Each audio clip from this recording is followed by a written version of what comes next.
Welcome to another edition of Grace Under Pressure, where my guest today is Joe Hart, who's the CEO of Dale Carnegie. I will tell you all about Joe in just a moment. Grace Under Pressure is that show that deals with what's too often dismissed as the soft stuff, the caring, the commitment, the compassion we exert toward others. And when you do it as a leader, as you will very definitely discover that Joe is, you do it with the purpose of bringing people together for common cause. Joe Hart, welcome to Grace Under Pressure. Thanks, John. Great to be with you today. Great. I want to tell folks all about you. You began your career as a practicing attorney, and then you took a Dale Carnegie course, and then you started thinking, what do I really want to do? But you started an intensive e-learning company, InfoAlly, sold it, became president of Asset Health, a health and wellness company. And then you became were selected as CEO of Dale Carnegie, where you are the CEO and you're the host of Take Command, a Dale Carnegie Podcast, which just happens to be the title of your brand new book, Take Command, which we will talk about today. Welcome, Joe. Thanks, John.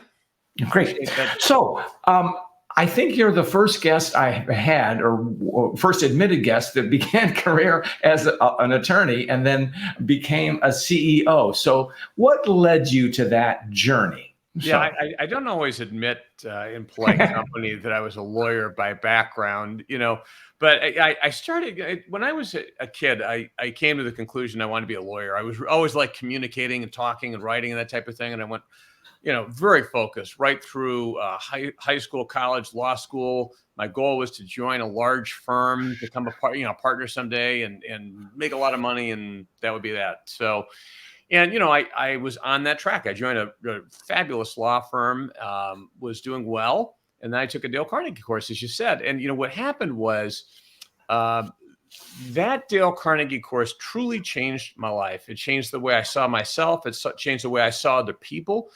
Your show is about grace, and frankly, the Dale Carnegie principles, I think, are about respecting and appreciating and valuing and listening to other people, which I started to do a lot more. So two things happened. One was I ultimately decided, to leave the practice of law and to go into business. And I also started applying the Dale Carnegie principles in my life. And so I really started to thrive in business. I ultimately left the kind of a position I was in, started my own learning company, as you said. But, it's been a really interesting journey. I think life is really something where, sometimes we want things to be really predictable. We want to say, it's linear, but it's, for me, John, when I had the chance to become the CEO of Dale Carnegie, this company that's changed my life, my wife, all 6 of my kids have taken the program. My mother took a 1965 Dorothy Carnegie course. I mean, it was just, all of a sudden the dots connected. So it's been a great honor. What's wonderful, I was just listening to your story, and as you know, in my work with senior leaders, invariably, many of them had a moment of awareness or the proverbial 2x4 on the backside saying that, you're doing really well, but if you don't course correct, you're not going anywhere. And it was about how they related to people. You did your own, I don't know, the self-correction, but your own moment of enlightenment with Dale Carnegie. Is that correct? Yeah, I mean, it's a good observation on your part. It really was self-correction. I think as a young lawyer, I was not particularly empathetic. I was focused. I was intense. I was prickly, probably with other people. And what it really caused me to do was to take a step back and to think about, try to see things, try honestly to see things from another person's point of view and start to listen to the other person instead of just talking about myself and ask questions and so forth. And, I remember I had an assistant who, we really didn't have a great relationship at the time, and we bumped heads a lot. And I found that relationship, one of many, changed a lot just because, and ordinarily I might have complained about her, this and this and that, but I changed my behavior and that relationship got better.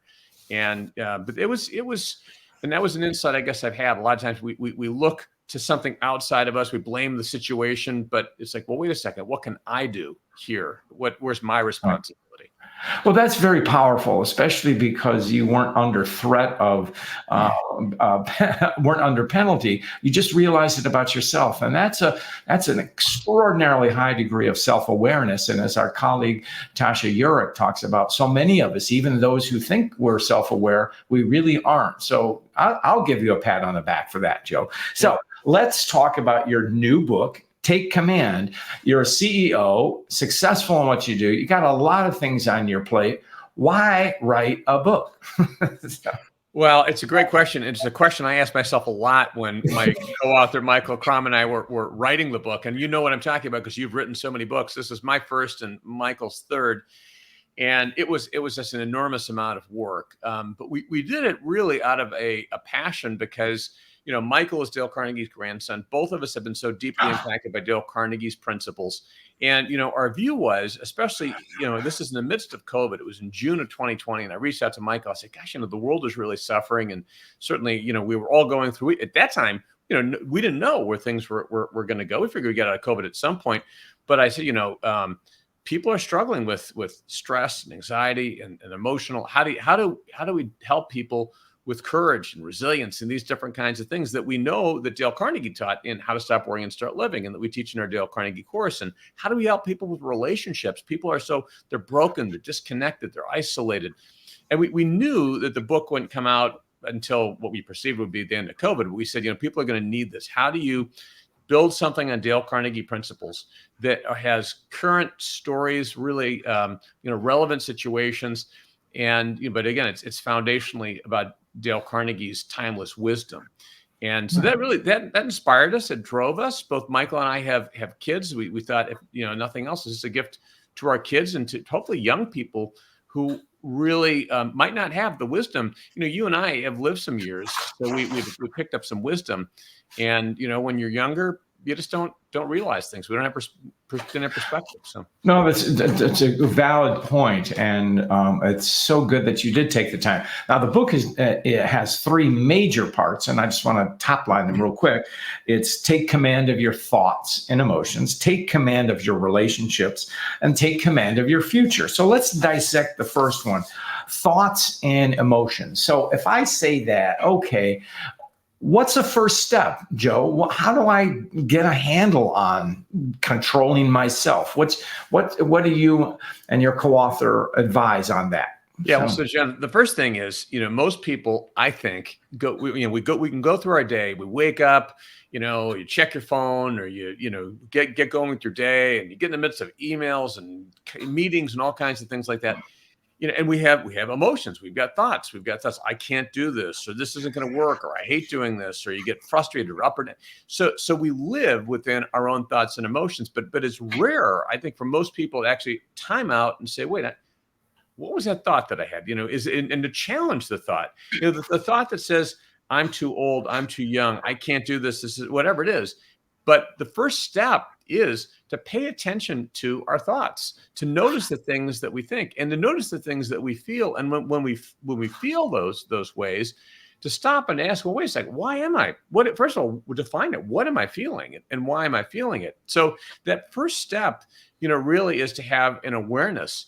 And then the second step is really about action. This is taking command. It's about being intentional. It might be about, you know, flipping the thought. We've got lots of stories about people who really struggled with imposter syndrome or comparison trap, or just being depressed or burned out. But how did they flip it? How did they turn that around? So the goal is, you know, if we're going to lead other people, if we want to have strong relationships with other people, we've got to be whole and healthy and happy ourselves. So let's start with building our own courage and resilience. And again, these are all things that Dale Carnegie, who was brilliant, really taught, and that we teach in our Dale Carnegie courses and programs. That's great. I'm glad you were able to frame it that way. Now, what popped out at me, you talked about handling stress and building confidence, but you focus on something that I don't often see in these kinds of books, be it self-help, whatever, is courage. How do you build courage, Joe? Yeah, first of all, we all have fear. That's the nature of our humanity. We have fear. And then the question is, what do we do? And, you know, the first step around courage is, and there's a great quote, which is, you know, do the thing you fear and the death of fear is certain. I think it was Ralph Waldo Emerson. So, you know, it is to take It's to take a step. It may be a small step, but what is that one thing that you're really afraid of? I tell a story of where I really wanted to get out of my comfort zone and develop greater courage. So I did something I was terrified to do, which was stand-up comedy. And No. it was, it's one thing to give a talk. It's another thing to stand up in front of people and try to make them laugh. And, and I did that. And I realized that a lot of things I was afraid about, really weren't, yes, I was heckled more than once over a period of time, but I got through that. And overall, it went really well. So I developed confidence. So once we start to face our fears and develop that small amount of confidence, that kind of self-efficacy, that belief that I can do it, then we can build on that. And by the way, that's part of what happens, in our Dale Carnegie programs. When I took a Dale Carnegie course, okay, we get people up on their feet. And there was a young woman in my class. She was terrified to stand up in front of a room and to say her name. By the time she was done, she could stand up, she'd look, she'd say, here, and she had confidence. So what happens is once we start to build it, and then we realize, oh my gosh, I never thought I could do this. What else can I do? What else am I holding myself back on? So it's within our power to develop that confidence and courage if we are willing to do it. No, that's great. I hadn't ever heard the link between stand-up comedy and courage, but boy, this one thing it's one thing to stand and present, as you do all the time. That's part of your job. And maybe you tell a joke or two. And I think I may have heard you say this, but a stand-up person has to be funny every single line or every story. So tremendous pressure. So. Well, John, and I'll throw down a challenge. If you hadn't heard about becoming courageous that way, you could try it. You could, you're in Ann Arbor. There's a lot of good places you can do an open mic over there. Well, I actually, in my past, and when I lived in Los Angeles, I did do stand-up comedy. So great. I know what it is like. I'm not and now I do what I do here. So it's a good, but it is a way to really get your chops and have great respect for comedians. And boy, that is hadn't made that link, Joe, but certainly to our show, grace under pressure, because you got to keep it together. So handling that. Now, take command of your relationships. So how do you do that without being a control freak? What does it mean to take control over your relationships? Well, and just to clarify too, I think, by taking command, we mean being intentional. So and it's not necessarily taking control or trying to dominate a relationship. What it means is, first of all, recognize the importance of relationships. I mean, so much of our lives and our happiness or unhappiness in life can depend upon the quality of our relationships and our careers. I've talked to people who say, gosh, I was stuck in my career because I couldn't figure out how to really relate to people. And sometimes the most successful people are really good at interacting with other people. So taking command of our relationships simply means, look, I'm going to be intentional. I'll be intentional about how I interact with people. I'm going to be operating from a standard of principles. And again, the Dale Carnegie principles in our golden book are really about this. So, and often we'll deal with difficult people. How do I do that? How do I deal with criticism? So this whole section of the book is really about helping people understand it. How do I develop trust? How do I deal with my blind spots? How do I, all these different kinds of things that will make me be a better person in a relationship. And in some cases too, there are times where maybe I shouldn't be in a relationship. Maybe it's a toxic relationship, and we talk about what to do in those cases too. Great. And there's, again, just as courage jumped out for me in take command of your thoughts and emotions, something jumps out for me in this one.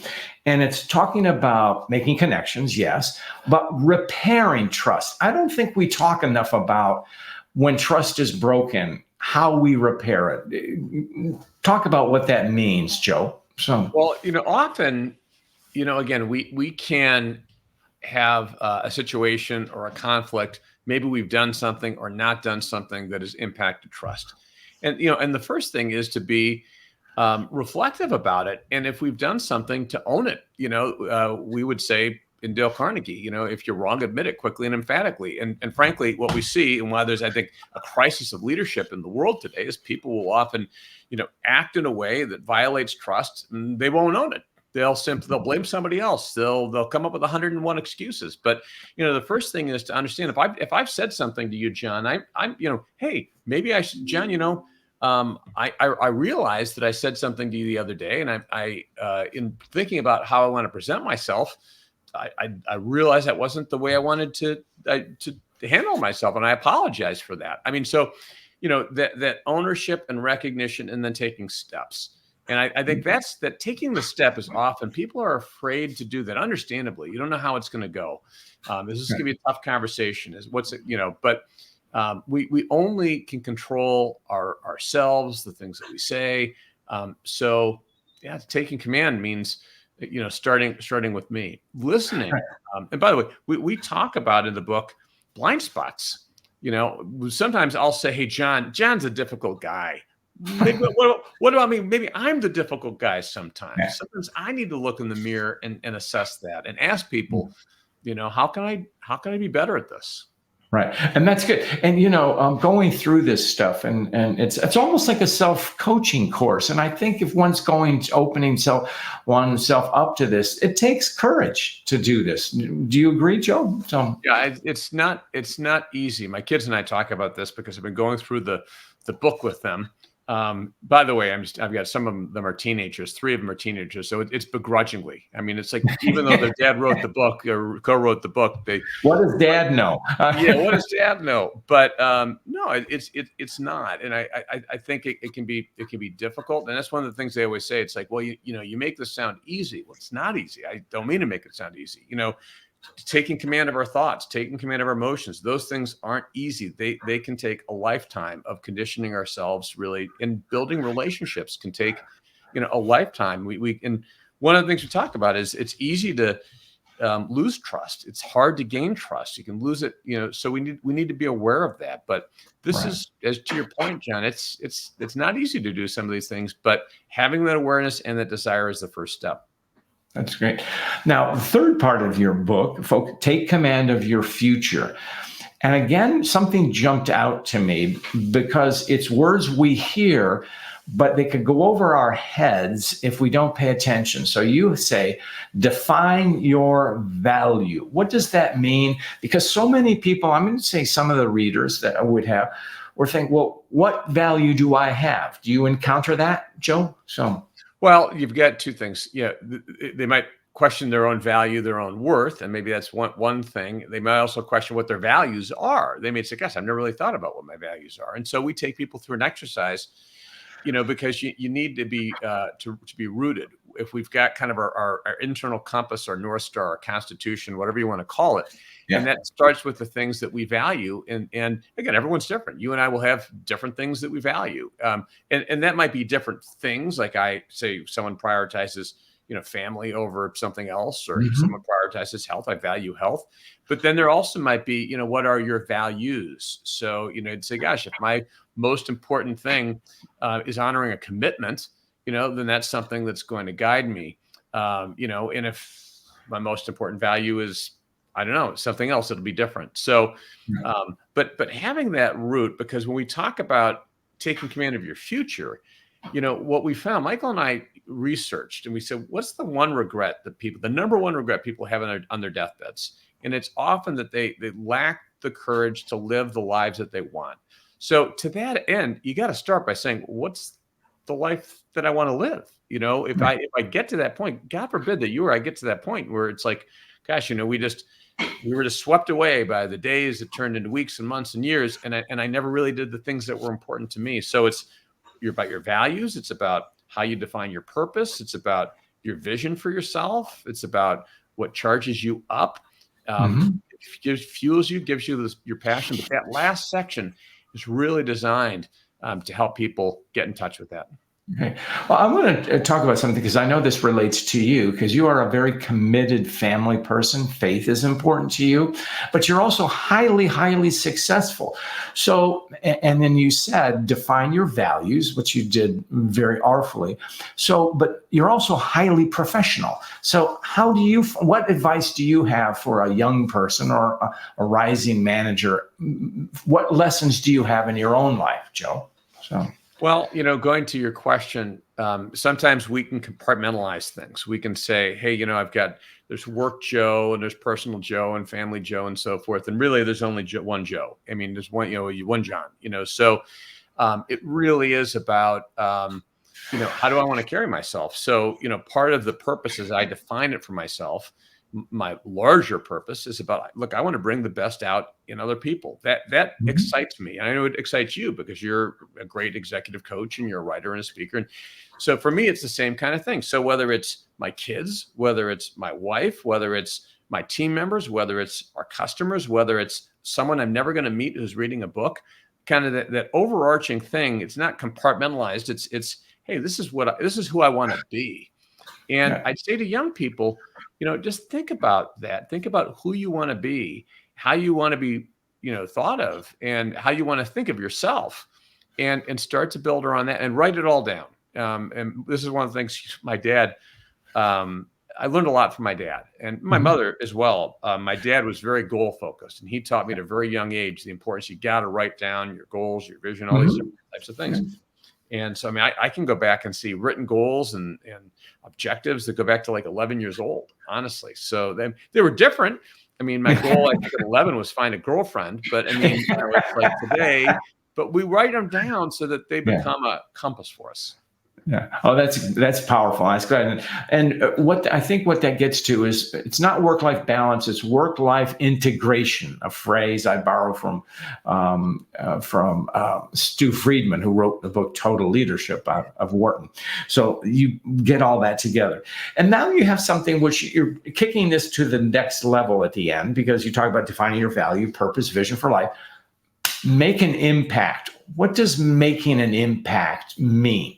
So, and we know the words, but how do we do it? Well, it's a great question, because sometimes when we think about impact, we're thinking about something that is really broad, that's global, that's I want to, be, and it can be, we can make a difference in the things that we do and the way that we act, whether it's on a small level or with a small group of people or a big group of people. So we talk about people, there's big impact. We talk about, for example, Daniela Fernandez, who at 19 was just really so moved and concerned about the state of the oceans that she created in her dorm room at Georgetown what is today the largest sustainable ocean alliance in the world. It's like 130 countries that are working toward cleaner oceans. So for her, that's her definition of impact. We also talk in the book about, my father, who was a recovering alcoholic, and he went 51 years without a drink. My entire life, knowing my father, he'd never had a drink, and he would go to the local AA and go to couple meetings a week. And by the way, growing up, I didn't know any of this. He would always say he was going to a township meeting, and I was like, well, okay. So I always think he was just really civically minded.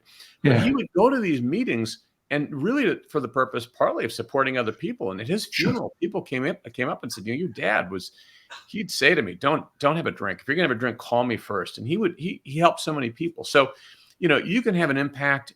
We can all have an impact. I think we're all responsible for having an impact in whatever our circle is.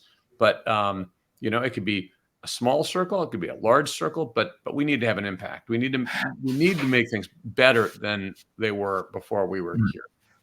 Well, I know our friend Alan Malawi talks about love and service, and we're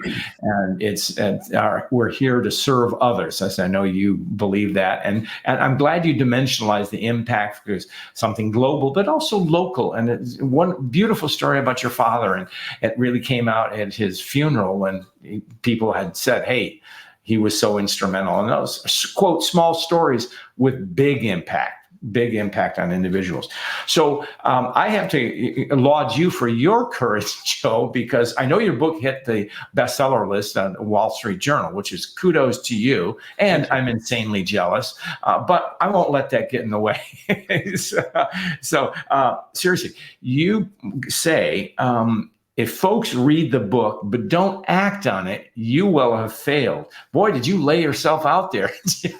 So.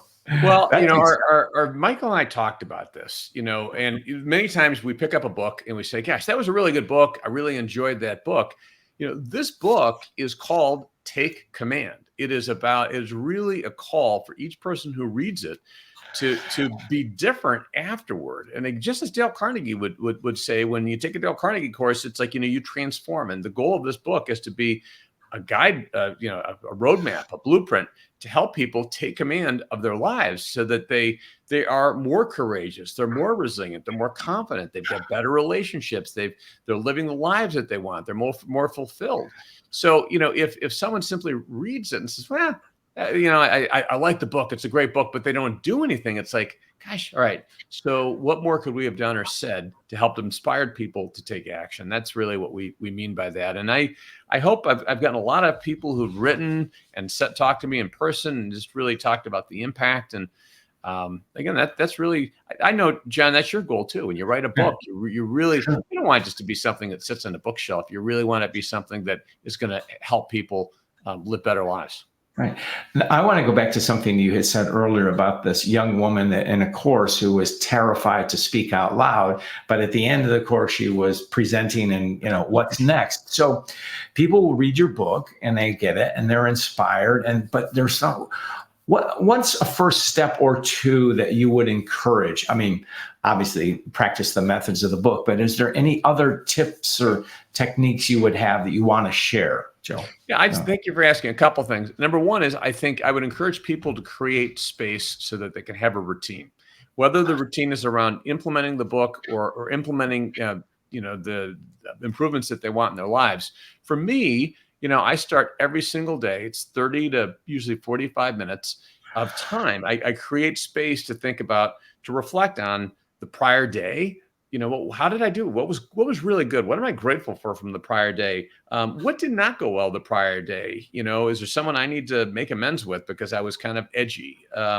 What do I need to focus on today? But it's really about, I think we all need to create some space for ourselves because we're so busy. If we don't do that, for me, that might also include just meditation, getting relaxed, getting to place, prayer. I spend a lot of the time just, doing that as well. So, however people spend that time, but we have to create some amount of space for ourselves each day. Maybe it doesn't have to be 30 to 45 minutes. That's kind of grown for me over time, but create that space for yourself.